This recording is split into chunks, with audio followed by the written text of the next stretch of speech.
I just wanted to point a few things out here. It's, I mean, this is nothing, nothing deep. Well, maybe it is, but these ancient paths, these paths, can you see that?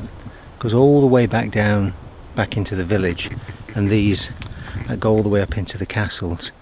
There's a real spirit to these places. I mean, you could imagine, the weathered and the worn and the rock and the marble and the stone, the granite and all the different types of rocks, and the roots of the trees.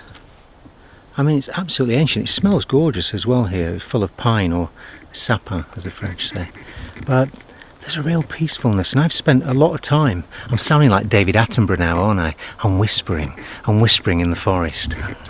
But no, I've spent a lot of time in nature and wandering in forests and things like that. And as you do, as you do.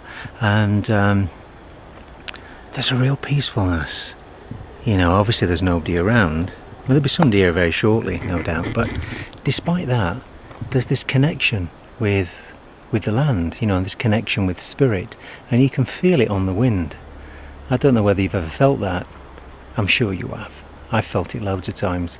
It's this feeling of oneness with everything around you, which seems like a contradiction to what I was saying yesterday when I was talking about the Cathars saying through their Gnostic belief that the world, the material world, or the world without themselves, was a creation of what they called Satan, or what they called the devil, or whatever religious terms that they used. I mean, it might sound like a contradiction, but in actual fact, it's not really, because you can put yourself in that place of peace and tranquility by purely being in a certain vibration or a certain energy.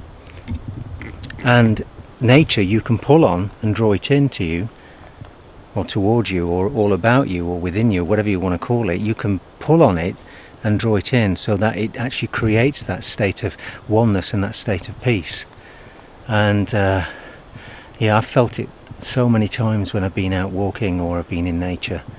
I don't feel the work of a malevolent deity, a devil deity, or a god of death when I'm out and about in nature, which is full of life.